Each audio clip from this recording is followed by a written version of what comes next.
Yohanes 14 ayat 21. Barang siapa memegang perintahku dan melakukannya, dialah yang mengasihi aku. Dan barang siapa yang mengasihi aku, ia akan dikasihi oleh Bapakku, dan aku pun akan mengasihi dia dan akan menyatakan diriku kepadanya. Shalom warga kerajaan, selamat datang di GBI Rock Surabaya. Saya berharap Anda semua dalam keadaan yang sehat dan tetap antusias dalam beribadah. Bagi Anda semua yang baru pertama kali beribadah bersama kami ucapkan selamat datang dan welcome to Rock Family. Ibadah hari ini akan disertai dengan perjamuan kudus. Bapak, Ibu, dan Saudara dapat mempersiapkan roti dan anggur perjamuan agar perjamuan kudus ini dapat berjalan dengan lebih baik. Berikut beberapa informasi gereja untuk minggu ini. Ikuti episode terbaru dari podcast Kingdom Insight setiap hari Selasa pukul 19.30 di channel YouTube Rock Surabaya. Ibadah kenaikan Tuhan Yesus akan diadakan pada hari Kamis 26 Mei di semua satelit Rock Surabaya dengan jadwal sebagai berikut. Bagi jemaat yang tidak dapat hadir secara onsite dapat mengikuti ibadah secara online di channel YouTube Rock Surabaya. Kami mengundang jemaat untuk bersama-sama memuji dan menyembah Tuhan dalam Breakthrough Pray and Worship yang akan diadakan pada hari Jumat 27 Mei jam 19.00 di GBI Rock Royal Resident. Kami juga mengundang jemaat untuk dapat mengikuti Zoominar Rockin Marriage Beyond the Well pada hari Rabu 1 Juni 2022 pukul 10.00. Bagi jemaat yang rindu untuk menabur dalam pekerjaan Tuhan dapat memberikan persembahan melalui transfer ke nomor rekening gereja atau scan QR Code berikut. Sebelum kita menaikkan pujian dan mendengarkan firman Tuhan hari ini, mari kita dengarkan suara gembala.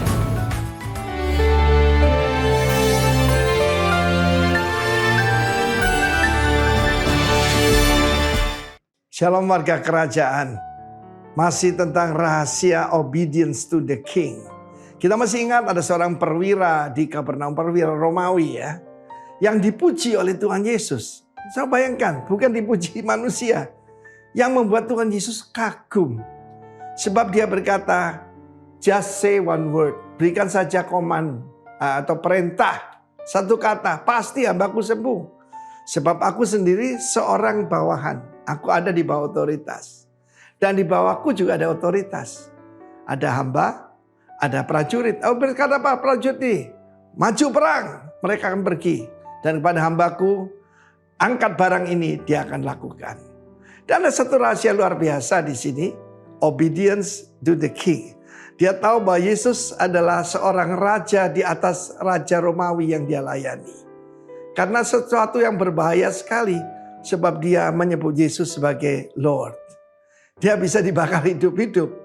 Nah, dalam cerita yang kita pelajari belakangan ini, ada dua pembawa kabar baik. Pertama adalah Ahimaaz bin Sadok, putra dari imam, bahkan yang jadi imam besar pada kerajaan David. Luar biasa bukan? Seorang putra daripada imam besar. Kita tahu tidak semua orang bisa jadi imam. Dia harus keturunan daripada Harun, imam besar pertama. Yang kedua, pelari yang harus membawa kabar baik adalah tidak punya nama, tidak punya bapak, bahkan tidak punya latar belakang apapun. Seorang budak. Disebutkan orang Ethiopia. Terjemahan lain berkata di Ethiopian atau Kush. Artinya hitam. Di sini kita belajar bahwa Yesus adalah raja atas seluruh bumi. Tuhan kita jangan percaya kalau dia katakan hanya untuk orang Israel. Ketika kematian daripada Absalom dan kemenangan perang yang luar biasa itu, bahkan dibantu oleh alam. Kalau kita melawan otoritas, alam pun akan memberontak kepada kita. Binatang buas dan sebagainya. Maka pembawa kabar yang tidak disuruh itu adalah Ahimaaz. Padahal kalau kita belajar firman Tuhan sebelumnya, dia adalah memang seperti spy yang membawa berita yang dari kota raja di mana Absalom memberontak memberitahu pada David. Berarti larinya luar biasa. Mungkin dia juga juara atletik pada zaman itu. Tetapi dia tidak diperintahkan, dia tidak disuruh. Sebaliknya orang Ethiopia itu yang namanya Kush adalah seorang yang diperintahkan oleh komandan saat itu Yoab. Sehingga ketika sampai kepada David yang mendapat hadiah. Jangan lupa ya, Injil itu Euangelion. Hadiah karena pembawa kabar baik dari medan perang. Kushi atau orang Ethiopia itu yang mendapat hadiah. Karena he run with a message. Dia membawa kabar baik tentang kemenangan di medan peperangan. Karena itu Tuhan tidak membedakan orang. Saya ingat teman saya yang saya kenal. Ada seorang pendeta namanya Sunday Adelaja di Ukraine. Gereja terbesar, gereja karismatik terbesar di Europe, di Ukraine. Sunday Adelaja adalah orang Nigeria, saudaraku. Dia dulu dihina, kamu coklat, dibilang monyet, tapi Tuhan menyertai dia. Dan jangan lupa, dia asalnya itu dibuang oleh orang tuanya, dan tahu siapa orang tuanya, dia dibuang ke kotak sampah.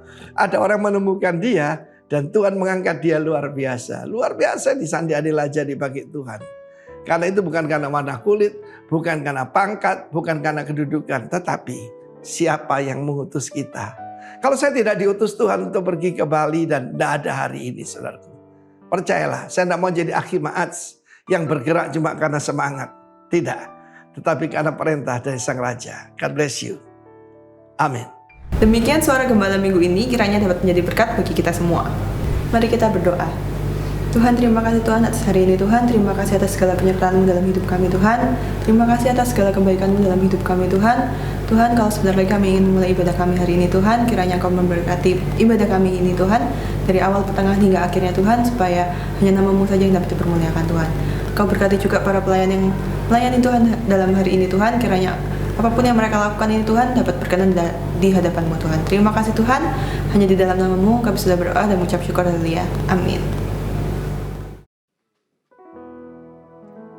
Puji nama Tuhan, Shalom. Saya rindu menyapa Bapak Ibu Saudaraku dimanapun kau berada.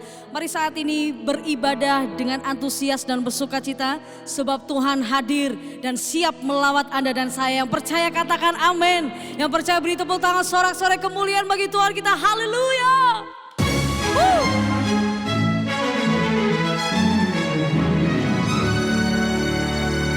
Kami menyambut kehadiran-Mu saat ini Tuhan di tengah-tengah kami. Kami rasakan suasana surga mengalir. Pergerakan Roh Kudus bekerja bagi kami. Ya.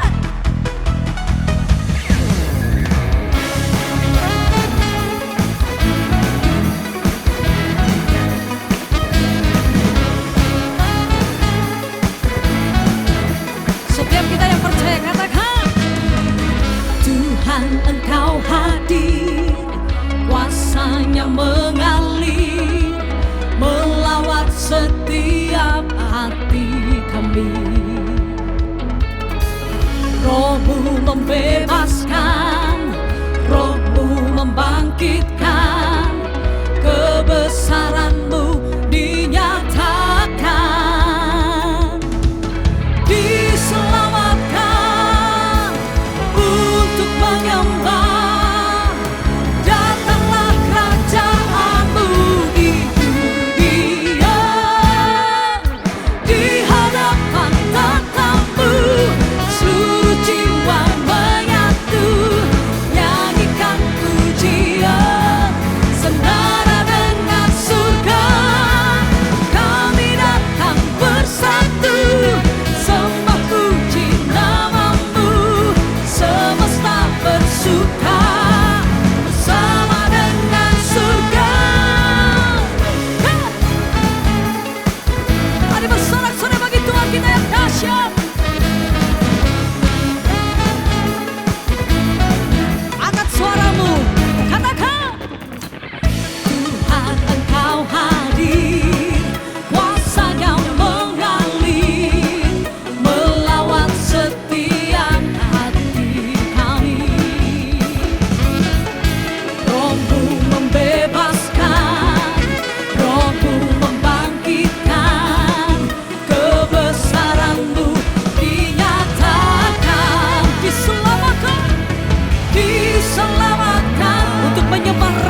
pujian kami berikan bagi-Mu.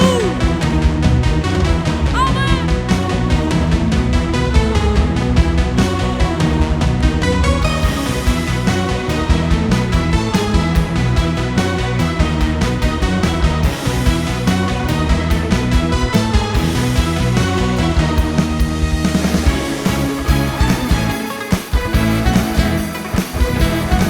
Ini kami umat-Mu Tuhan, kami menyatukan hati kami, meninggikan nama Yesus.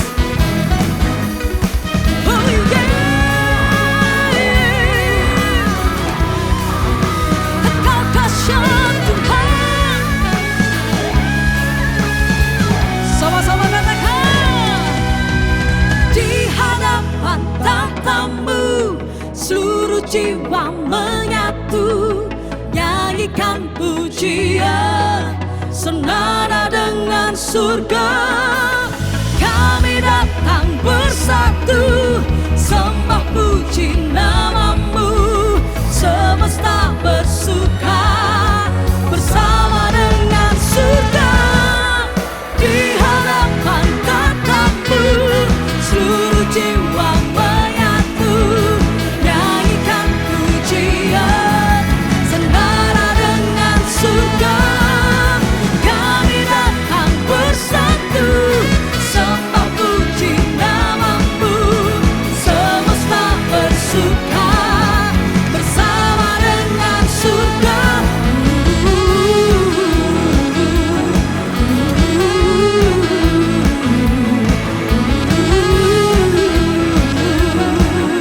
Senada dengan surga.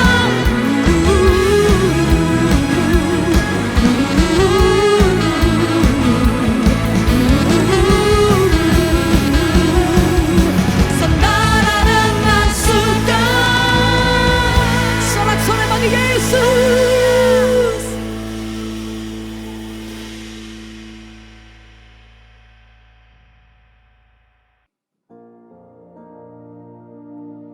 Kami merasakan kasih setia-Mu Tuhan. Kami merasakan kebaikan-Mu.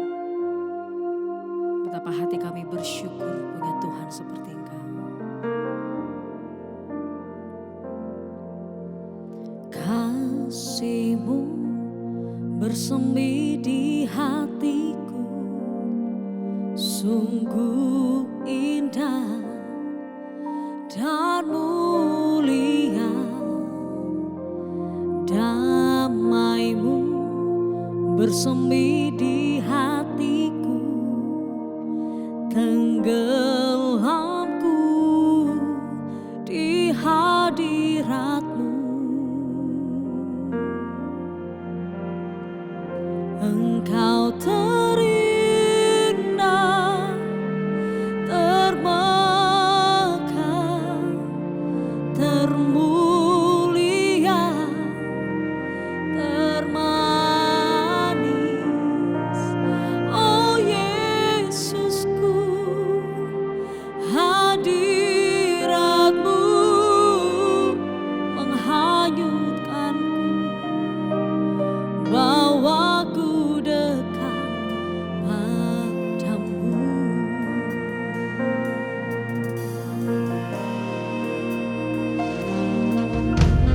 Kasih-Mu bersemi di hatiku, sungguh indah dan mulia. Damai-Mu bersemi di hatiku, tenggelamku di hadirat-Mu. Engkau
terindah di dalam hidup kami.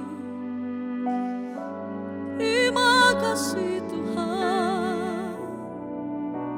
Ya Rama, ya Rama. Oh Tuhan Yesus, kerinduan hatiku, mutiara tak ternilai harta milikku. Keindahan-Mu memudarkan dunia. Di mataku Engkau termulia. Oh Tuhan Yesus, kerinduan hatiku, mutiara tak ternilai harta milikku. Keindahan-Mu memudarkan dunia.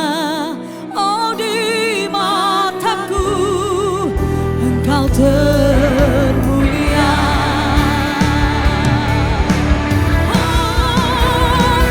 Oh Tuhan Yesus, kerinduan hatiku, mutiara tak ternilai harta milikku. Keindahan-Mu memudarkan dunia. Di mataku Engkau termulia. Oh Tuhan Yesus, kerinduan hatiku, mutiara tak ternilai harta milikku. Keindahan-Mu memudarkan dunia. Oh di mataku Engkau termulia. Di mataku Engkau termulia. Di mataku Engkau termulia.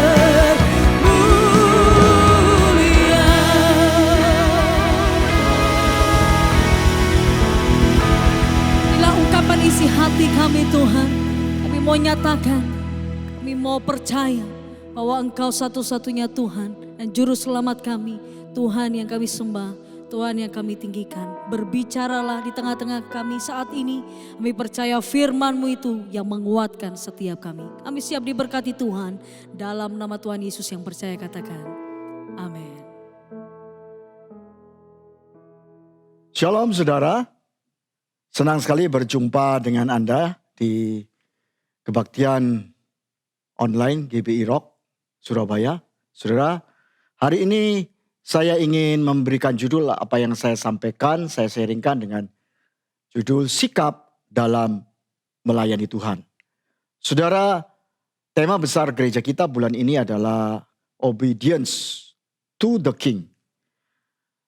Nah saudara, ketaatan kita kepada Sang Raja itu ketaatan berupa yang bagaimana saudaraku sekalian.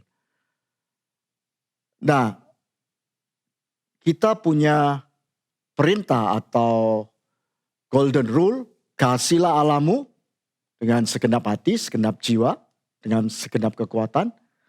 Dan yang kedua, kasihilah sesamamu manusia seperti dirimu sendiri. Sebuah kalimat perintah yang adalah golden rule, yaitu sebuah kalimat perintah yang merupakan sebuah dasar dari semua kebenaran firman Tuhan.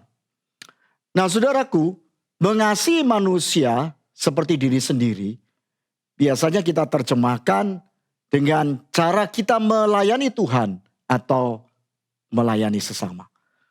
Nah saudaraku sekalian, setiap kita yang percaya kepada Kristus sebagai orang Kristen, tugas utama kita sebenarnya adalah kita menjadi terang, menjadi garam.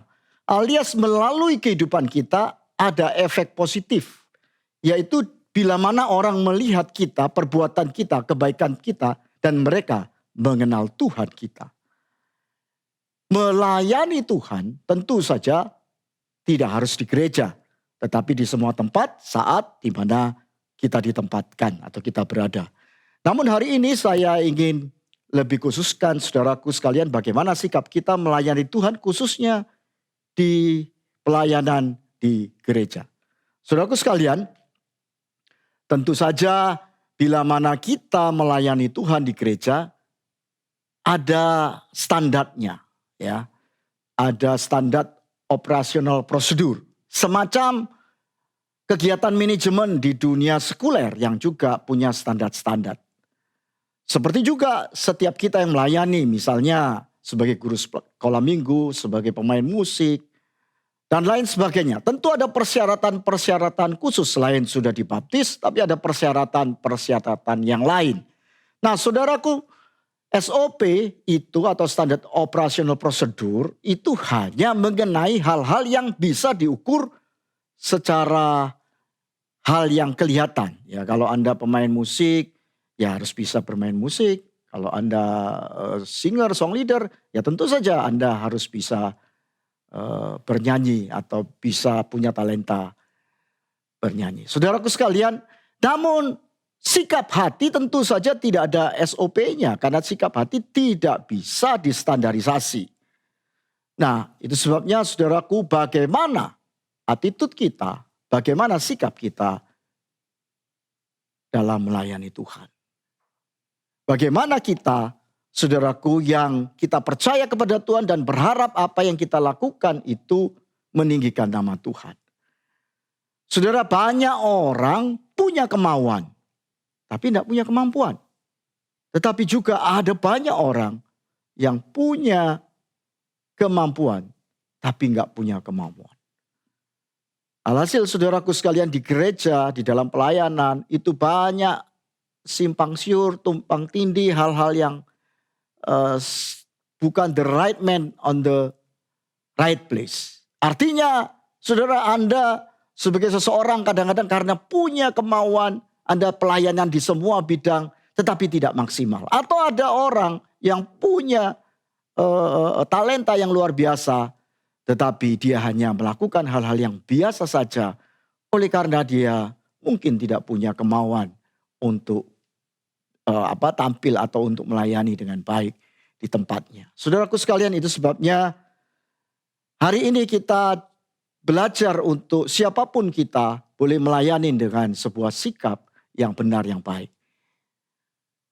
Dasar firman Tuhan yang saya mau sampaikan ini adalah seperti firman Tuhan yang mendasari daripada tema gereja kita di bulan ini. Dan ini ditulis oleh Rasul Paulus dalam 2 Korintus 4 ayat 1 sampai 2. Saya akan bacakan saudara. Oleh kemurahan Allah kami telah menerima pelayanan ini. Karena itu kami tidak tawar hati. Saudara perhatikan ada satu kondisi di mana sebuah pelayanan yang baik itu yang pertama tidak tawar hati. Sebuah kondisi hati yang artinya punya semangat, gairah. Tetapi kami menolak segala perbuatan tersembunyi yang memalukan. Kami tidak berlaku licik dan tidak memalsukan firman Tuhan. Kami tidak berlaku licik. Ini berarti sebuah kondisi lagi bahwa kita, saudaraku, harus punya hati yang tulus, ya. Dan dikatakan tidak memalsukan firman Tuhan. Kita melayani dengan sebuah kondisi hati yang saudaraku sekalian, sesuatu yang kita lakukan, yang kita sadari jauh di dalam diri kita melakukan dengan ketulusan.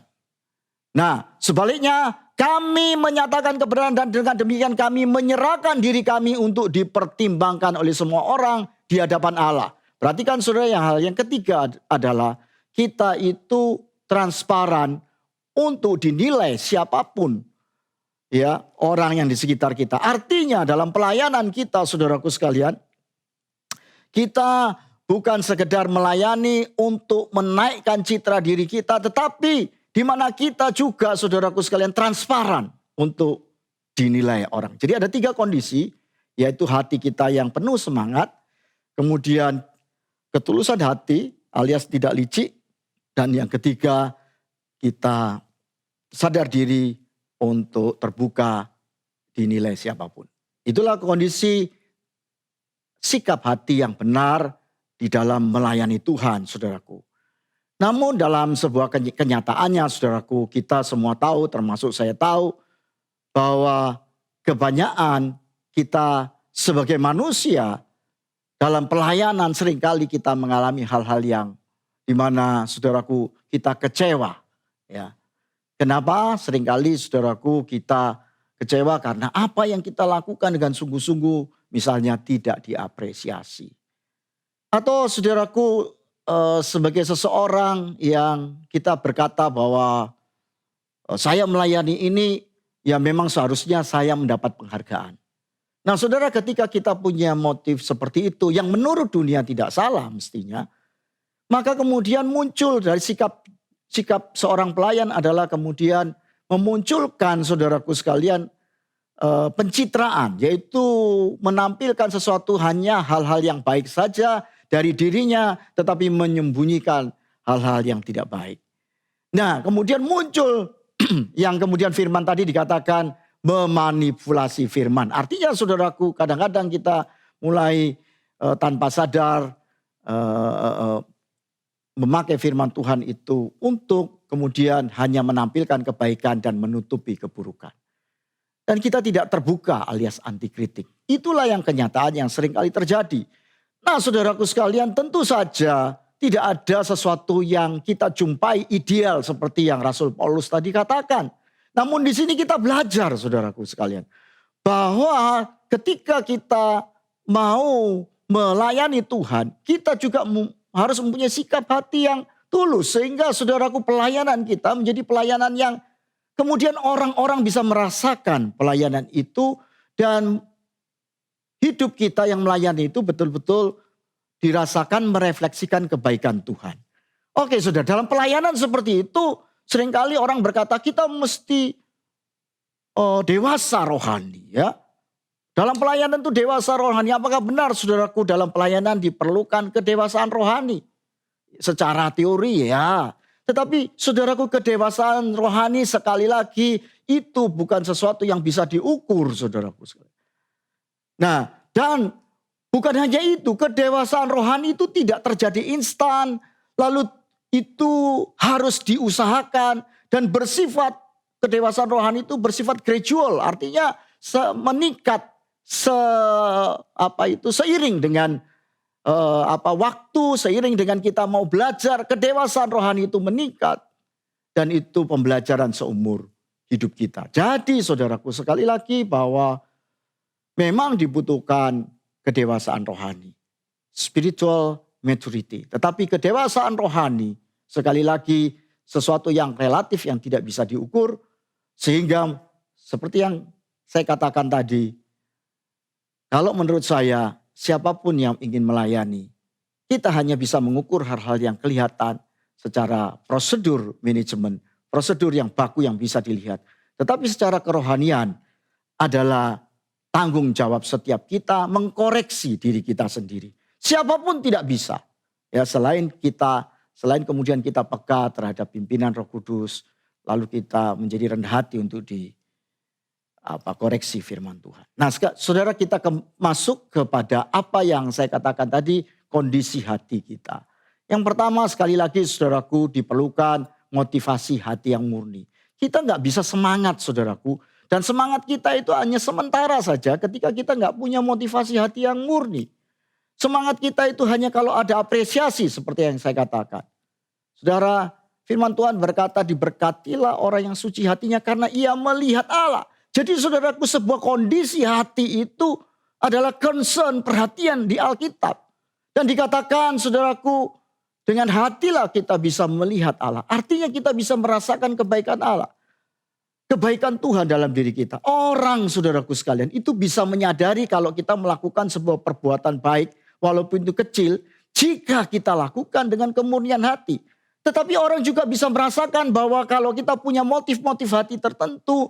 Ada udang di balik batu walaupun kita menolong dengan nilai mungkin itu nominalnya besar. Tapi orang bisa merasakan bahwa itu bukan sebuah pertolongan yang tulus. Nah saudaraku, Rasul Paulus ingin setiap kita melayani dengan motif hati yang murni. Dan hanya kita dan Tuhan yang tahu hati kita. Dalamnya laut dapat diduga hati orang, siapa tahu. Tanda kedewasaan rohani adalah ketika kita menyadari, terus mengkoreksi diri. Apakah kita seorang yang berhati murni, berhati tulus. Atau punya tendensius. Saudaraku sekalian, seorang yang berhati tulus, murni, melayani hanya karena didorong oleh kasih Tuhan. Firman Tuhan bunyi begini. Kita baca ya. Sebab kami tidak sama dengan banyak orang lain yang mencari keuntungan dari firman Allah. Sebaliknya dalam Kristus kami berbicara sebagaimana mestinya dengan maksud-maksud murni atas perintah Allah di hadapannya. 2 Korintus 2 ayat 17. Saudaraku sekalian, rupanya sejak zaman dulu pun Rasul Paulus sudah mengindikasikan bahwa ada banyak orang melayani Tuhan, tetapi Rasul Paulus dikatakan tidak sama dengan banyak orang itu yang mencari keuntungan dari melayani Tuhan atau dari pemberitaan firman Tuhan. Rasul Paulus berkata bahwa dia berbicara sebagaimana mestinya dengan maksud-maksud murni, maksud-maksud yang tulus atas perintah Allah dan di hadapannya. Saudaraku, sekali lagi mari kita belajar mempunyai hati yang murni. Saya ingin memberikan sebuah contoh hati yang murni. Saudaraku sekalian, ada seorang anak yang mengikuti pertandingan menggambar di sekolahnya. Dan sebelum pertandingan menggambar, gurunya memerintahkan untuk berdoa. Dan semua yang ikut perlombaan menggambar itu berdoa. Ya, termasuk anak ini. Lalu kemudian setelah pertandingan itu selesai, dan memang ternyata anak ini saudara memenangkan pertandingan menggambar itu. Lalu kemudian gurunya memberitahu, "Nak, kamu luar biasa. Kamu sudah menang juara 1 untuk perlombaan menggambar ini. Dan ibu tadi lihat kamu mengerjakan dengan serius. Dan di awal pada waktu kamu mau ikut itu, doamu itu paling panjang. Yang lainnya mulai mengerjakan, engkau masih berdoa dan tidak memulai mengerjakan menggambar di perlombaan itu. Apakah tadi kamu berdoa untuk supaya menang ya?" Kata gurunya. Tapi saudaraku sekalian, anak ini berkata, "Ibu guru, saya tadi lama berdoa. Karena saya tadi berdoa, seandainya saya kalah, Tuhan biarkan saya tidak menangis." Saudaraku, hati anak ini adalah hati yang murni, hati yang tulus. Dia tidak egois. Bagaimana dengan hati setiap kita? Seringkali saudaraku, kita tidak menjaga hati kita. Kita mengembangkan sebuah keinginan-keinginan yang egois dan tidak berhati murni. Jadilah seperti anak kecil, saudaraku sekalian. Yang dimana Tuhan Yesus juga berkata, seperti anak kecil itulah yang empunya kerajaan surga. Selanjutnya saudaraku sekalian, yang berikutnya adalah kita tidak mencari keuntungan diri sendiri. Ya, saudara, pada dasarnya manusia itu egois dan ingin nomor 1. Ya, maka itu dunia ini pinter saudaraku. Dunia ini juga kemudian kalau mencetak barang limited edition. Karena apa? Karena ada banyak orang yang saudaraku sekalian pengen jadi nomor 1 dan hanya dialah yang memiliki sebagian produk-produk yang limited itu. Orang ingin mencari keuntungan diri sendiri. Saudaraku, sebagai seorang dewasa, sebenarnya seharusnya kita belajar tidak untuk keuntungan diri sendiri. Bukankah sebagai orang tua kita berpikir untuk kebahagiaan anak-anak kita tanpa memikirkan untung rugi? Bukankah sebagai orang dewasa kita kemudian rela barangkali untuk menderita lapar untuk anak-anak kita? Demikian juga saudara, seharusnya seorang yang dewasa rohani. Seorang yang dewasa rohani dan tidak memperhatikan diri sendiri, mencari keuntungan diri sendiri, adalah seseorang yang sudah selesai dengan dirinya sendiri. Apa artinya orang yang sudah selesai dengan dirinya sendiri, saudara? Orang yang selesai dengan dirinya sendiri itu, dia tidak memikirkan dirinya sendiri. Dan yang dipikirkan adalah kebahagiaan, kepentingan, atau bagaimana dirinya itu bermanfaat bagi orang-orang di sekitarnya. Orang yang sudah selesai dengan dirinya sendiri, saudaraku sekalian. Dia mungkin tidak diakui atau tidak ingin diakui sebagai seseorang pemimpin atau seseorang bapak rohani. Tetapi bila mana dia selesai dengan diri sendiri, dengan sendirinya, secara otomatis dia akan menghasilkan banyak orang-orang yang di sekitarnya yang kemudian merasakan kebaikannya dan melihat bahwa apa yang dirasakan oleh orang-orang di sekitarnya itu adalah hasil daripada pengorbanan seseorang ini atau Anda yang sudah selesai dengan diri sendiri. Itu sebabnya saudaraku sekalian, di dalam Filipi 2 ayat 4 dikatakan demikian. Dan janganlah tiap-tiap orang hanya memperhatikan kepentingan sendiri, tetapi kepentingan orang lain juga. Saudaraku sekalian, Filipi 2 ayat 4, biarlah kita belajar. Kita tidak hanya memperhatikan kepentingan diri kita sendiri, tetapi juga kepentingan orang lain. Saudaraku, kebahagiaan yang paling bahagia adalah melihat orang lain bahagia karena apa yang kita lakukan kepadanya. Seringkali orang merasa bahagia kalau dia mendapatkan sesuatu. No, kita sangat bahagia dan mempunyai sukacita kekal ketika melalui hidup kita menolong orang lain dan membuat hidup orang lain yang dulunya sengsara menjadi bahagia dan bisa tersenyum oleh karena pertolongan kita. Saudaraku sekalian, mari kita belajar.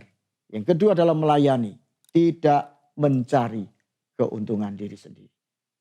Yang berikutnya adalah ketaatan tanpa paksaan. Saudaraku, banyak orang itu taat, tetapi ketaatan itu seringkali dihasilkan oleh karena seseorang itu mendapatkan sesuatu, reward, atau karena orang itu kemudian dihukum kalau tidak melakukan sesuatu. Itulah ketaatan yang seringkali kita jumpai di dunia ini, saudara. Di perusahaan saya kalau seseorang tidak pernah terlambat dan selalu masuk dalam sebulan mendapat bonus. Dan kalau telat atau tidak masuk tidak dihukum. Peraturan seperti itu pun orang masih protes. Jadi manusia sebenarnya adalah manusia yang pemberontak yang tidak bisa taat. Ketaatannya hanya didorong sesuatu yang menguntungkan dia atau sesuatu yang bisa memaksa dia untuk menjadi taat. Saudara, seorang yang dewasa rohani mempunyai kesadaran berbuat kebenaran tanpa paksaan. Tapi kesadaran bahwa ia dikasihi Tuhan. Bukan karena takut hukuman atau karena keinginan mendapat pahala. Pelatih anjing mengerti, saudaraku sekalian, bagaimana membuat seekor anjing itu taat. Yaitu ketika dia taat melakukan apa yang diperintahkan oleh pelatih itu, maka anjing itu akan diberi makanan. Ya, anjing itu akan diberi pujian, diberi makanan. Sehingga anjing ini lama-lama mengerti, ya, kalau dia harus melakukan itu dia mendapatkan reward. Sebaliknya kalau anjing itu tidak taat, membelot, dia akan dipukul, akan dihukum. Lalu anjing ini mulai mengerti dengan nalurinya bahwa dia harus menuruti sehingga ya dia mendapatkan makanan dan tidak dihukum. Apakah ketaatan yang kita kembangkan adalah ketaatan yang sepadan dengan ketaatan seekor anjing? Tentu tidak demikian. Seorang yang dewasa bahkan dalam pelayanan, jika ia menemui kesulitan, ia menyadari bahwa di dalam kehidupan di dunia ini Tuhan sedang mendidik dia untuk sebuah disiplin supaya dia menjadi pribadi yang bertanggung jawab, pribadi yang bijaksana, dan tahu untuk tujuan-tujuan yang mulia Tuhan sedang mengerjakan sesuatu di dalam dirinya, yaitu sifat-sifat yang kekal, karakter yang nantinya menjadi karakter abadi, karakter di mana semakin hari seperti karakter Kristus.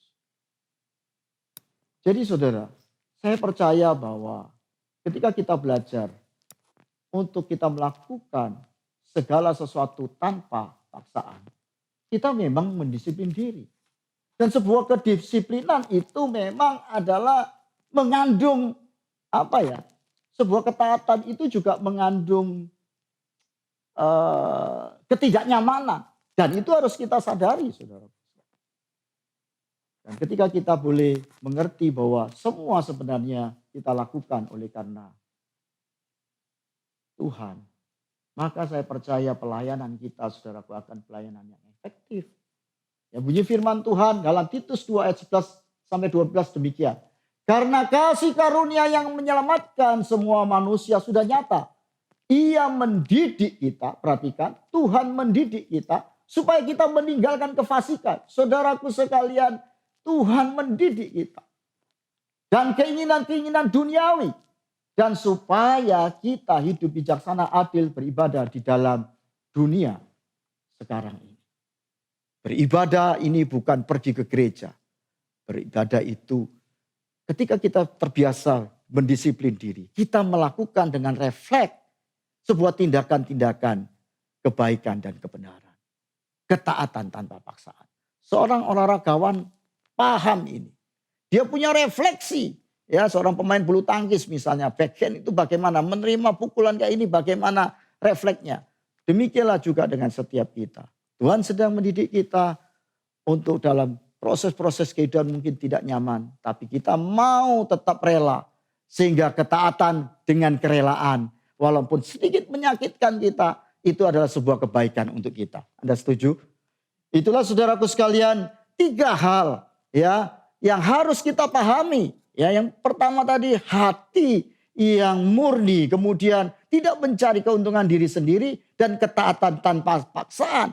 Pelayan-pelayan Tuhan yang melakukan seperti ini, saya percaya saudaraku, dia akan melakukan segala sesuatu tanpa ada banyak problem di gereja. Ya, peraturan itu mengurangi problem. Tetapi kalau sikap hati saudaraku sekalian tidak benar, sikap hati tidak ada sebuah kerendahan hati, sikap hati yang ya selalu merasa ada sesuatu yang tidak nyaman, maka saya percaya peraturan sebagaimana baiknya pun, maka pelayanan itu tidak bisa dirasakan menjadi efektif. Saudara, yang terakhir ini saya tambahkan, saya biasanya 3 poin, tapi saya tambahkan ini. Mampu menguasai diri. Saudaraku sekalian, banyak berita akhir-akhir ini bahwa hamba-hamba Tuhan atau ya terutama hamba-hamba Tuhan besar sebenarnya, kedapatan bahwa mereka melakukan sesuatu yang tidak terpuji. Dan saya melihat ini saudaraku sekalian sebagai sebuah peringatan buat saya. Sehingga ini juga kalau saya khotbahkan, khotbahnya pertama kali juga untuk saya. Kenapa? Karena saya juga seorang pelayan Tuhan. Saudaraku sekalian, penguasaan diri itu sebenarnya harus kita terus pupuk. Sebagai seorang dewasa kita berbeda dengan anak-anak. Anak-anak saudaraku sekalian adalah orang yang seorang anak itu tidak gampang menguasai diri. Jadi kita tahu keinginan-keinginannya. Seorang anak itu kalau ada es krim, ada makanan-makanan yang mengenakkan dia, manisan atau apa. Kita tahu dia akan minta ini, minta itu dengan merengek. Itulah seorang anak. Tetapi ketika Anda adalah seorang dewasa, Anda mampu mengontrol diri, menguasai diri Anda. Saudaraku sekalian, ada orang yang luar biasa, contoh di Alkitab yang namanya Simson. Dia luar biasa dengan kekuatannya, saudaraku. Dan dia sudah dipersiapkan Tuhan sejak kecil untuk menjadi seorang hakim-hakim yang kemudian melindungi bangsa Israel sebelum ada raja. Dan secara luar biasa juga dia bisa mengalahkan banyak orang dengan satu orang saja. Saudaraku sekalian, namun kemudian dia tidak belajar untuk menguasai dirinya. Hal yang dilarang dilakukan mulai sedikit demi sedikit dan kemudian akhirnya dia tidak lagi mampu menguasai dirinya. Ya, hal-hal kecil itu diremehkan. Akhirnya saudaraku sekalian, justru rahasia daripada pengurapannya itu, rahasia kekuatannya itu, ya dia diberitahu kepada seorang wanita yang dia cintai. Saudaraku sekalian, Simpson akhirnya menjadi pelawak di istana di Filistin. Matanya dicukil dan dia menjadi bahan tertawa. Saudaraku sekalian, saya percaya setiap kita sedang disiapkan Tuhan untuk bukan hanya melayani Tuhan, tapi nama Tuhan dipermuliakan lewat hidup kita. Itu sebabnya saudaraku, kita harus belajar untuk mampu menguasai diri kita. Ciri seorang dewasa rohani adalah ia mendisiplin dirinya sendiri dengan penuh kerelaan. 1 Korintus 9 ayat 27 berkata, tetapi aku melatih tubuhku dan menguasai seluruhnya, supaya sesudah memberitakan Injil kepada orang lain, jangan aku sendiri ditolak. Jadi saudaraku sekalian, konklusinya, kita semua dipanggil untuk melayani Tuhan. Dan melayani Tuhan seharusnya bukan beban, tapi berkat. Amin. Melayani Tuhan bukan sebuah tugas, tetapi itu sebuah kesempatan yang besar. Dan saya percaya saudaraku sekalian, ketika kita mempunyai sikap hati kedewasaan rohani, kita akan melayani dengan efektif. Namun saudaraku, saya percaya tidak perlu menunggu dalam tanda kutip seseorang sudah sempurna, dewasa secara rohani. Tetapi siapapun Anda, sebenarnya Anda sudah harus mulai belajar melayani. Sejak Anda mengerti bahwa Anda dikasihi Tuhan. Anda dicintai Tuhan, Anda dipanggil Tuhan, Anda menjadi orang Kristen. Sejak itulah Anda harus mengikrarkan diri untuk menjadi pelayan Tuhan. Terakhir, sebuah firman Tuhan menutup ini saudaraku. Saya akan bacakan pelan-pelan supaya saudara kemudian menangkap kebenarannya dan memperoleh nilai rohani yang sesungguhnya. Maka kata tuannya itu kepadanya, baik sekali perbuatanmu itu. Hai hambaku yang baik dan setia. Engkau telah setia memikul tanggung jawab dalam perkara yang kecil. Aku akan memberikan kepadamu tanggung jawab dalam perkara yang besar. Masuklah dan turutlah dalam kebahagiaan Tuhanmu. Matius 25-23. Semoga yang saya sampaikan dapat menjadi berkat buat kita semua. Amin. Mari kita berdoa, saudara.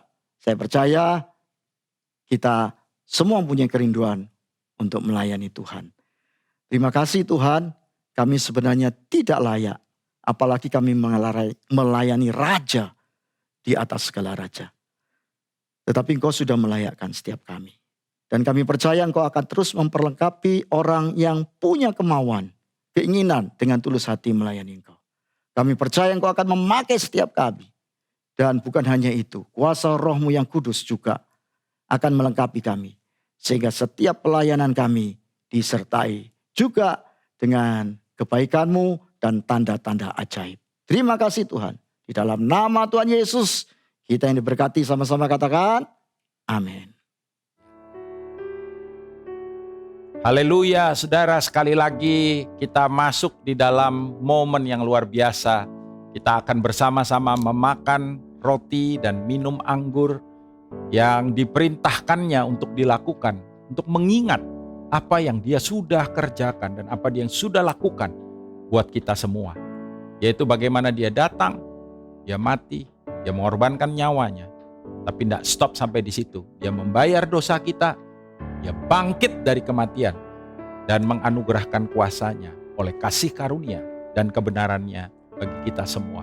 Angkat paket perjamuan yang sudah siapkan. Mari kita berdoa. Bapa, terima kasih sekali lagi lewat apa yang sebentar kami akan lakukan. Kami akan makan roti ini dan minum anggur ini. Mengingatkan kami akan Sang Firman yang datang ke dunia ini. Dan Sang Anugerah yang membuka pintu keselamatan. Keselamatan dan bahkan berkat total yang disediakan bagi kami semua. Mengucap syukur. Angkat saudaraku roti bersama-sama dengan saya. Demikian firman Tuhan malam ketika Tuhan Yesus diserahkan. Ia mengucap syukur. Ia memecah-mecahkan roti, mengucap syukur dan berkata, makanlah, inilah tubuhku. Dan biarlah kiranya kekuatannya daripada dia oleh sebab korbannya selalu ada dan mengingatkan kepada kita akan kebaikannya. Saudara-saudara yang terkasih, karena itu bukankah roti yang telah dipecah-pecahkan ini adalah persekutuan kita dengan tubuh Kristus? Amin. Kita makan dalam nama Yesus.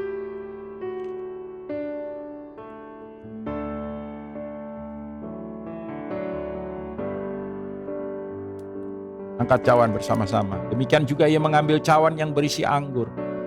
Lalu berkata, inilah cawan perjanjian baru yang dimeteraikan oleh darah. Darah yang dicurahkan untuk pengampunan dosa. Supaya kita tidak lagi hidup di bawah kutuk. Kita hidup di bawah perkenanan, anugerah berkat yang ajaib. Sebab itu saudara-saudara, bukankah cawan pengucapan syukur yang di atasnya kita ucapkan syukur. Ini adalah persekutuan kita dengan darah Yesus. Amin. Minum sama-sama dalam nama Yesus. Terima kasih Bapa. Bersyukur untuk Sang Putra. Bersyukur untuk anugerah kebaikan. Anugerah kebenaran. Kuasa-Mu yang Kau nyatakan di dalam kehidupan kami. Terima kasih, kami akan memasuki minggu yang baru ini. Angkat kedua tangan saudara dengan berkat terbaik dari Sang Raja. Berkat yang membuat apa yang dikerjakan tanganmu berhasil. Berkat yang membawa hidupmu berjalan di dalam perkenanannya.